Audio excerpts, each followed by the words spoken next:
Let's remind ourselves that there is nothing new under the sun. The circumstances and events that bubble up in culture and society have already existed before the latest buzzwords that push them to the forefront of today. Take the newest discussion around the idea of quiet quitting. According to Gallup, quiet quitting is when people are not going above and beyond at work and they're just meeting their job descriptions. A few years ago, we would have called this phoning it in, doing the bare minimum, or just checking out. However, whatever you want to call it, this is a trend that isn't new. Just the words that describe it are.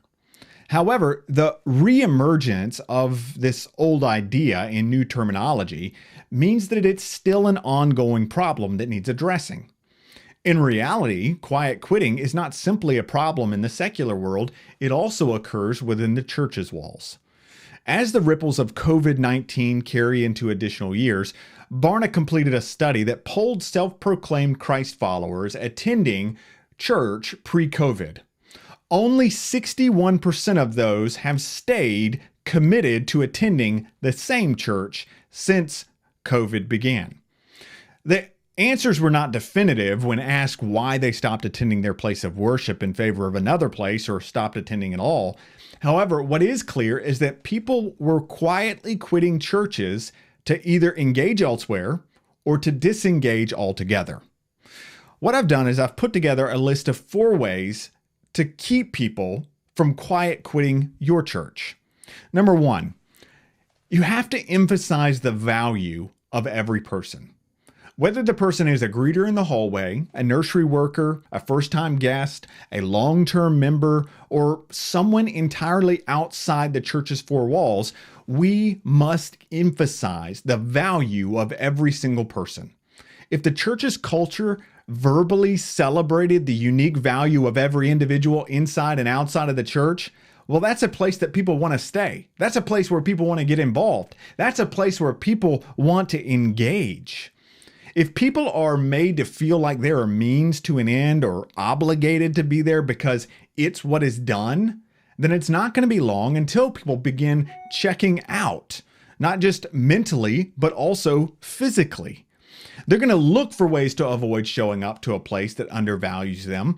And if we're all honest, we would do the same thing because none of us want to go to places where we don't feel wanted. This sense of worth and value is then transferred to how people talk about the church to their community at large. The guilt-driven email, phone call, or visit may keep people showing up for a while, but it's not going to keep them engaged. Number 2, earnestly maintain the strength of the leadership trust. Suppose people in the secular world are willing to quiet quit because they see hypocrisy in their places of business where they are getting paid to show up.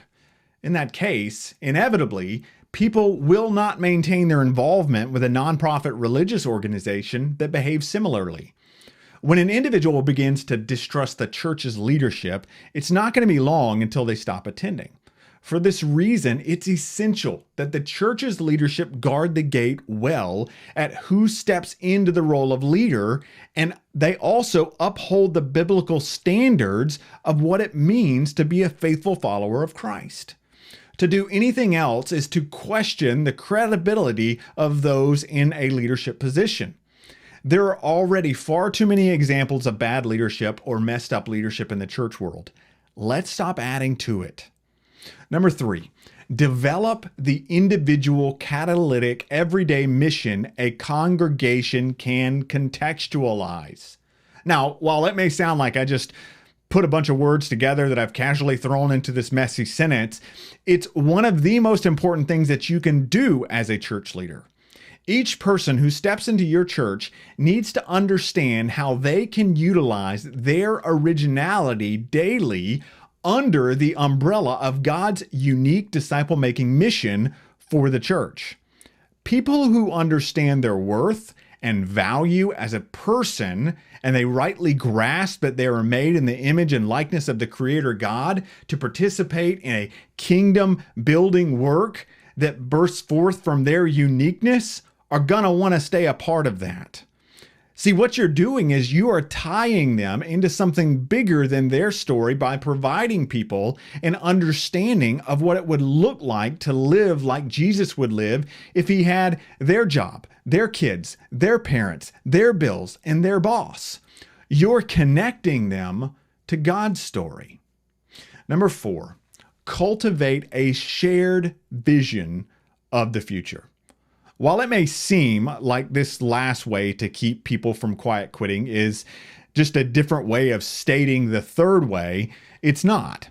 There is a difference between a church's everyday mission and the church's vision. Church leaders and pastors, the mission is what you do every day in obedience to God's commands, in content and in context. The vision is the future story God is pulling you into through the everyday mission. We arrive at the vision of where God is leading by living daily in obedience to the mission. Think about it this way. The mission is the direction you walk, while the vision is the future into which you are walking. The mission is the GPS, while the vision is the brochure that describes where you are going.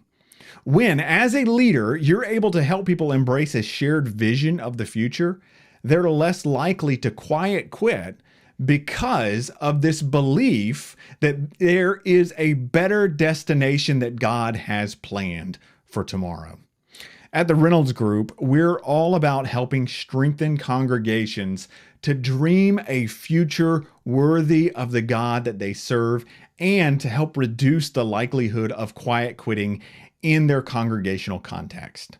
To start a conversation with us, visit us at theprismprocess.com/church.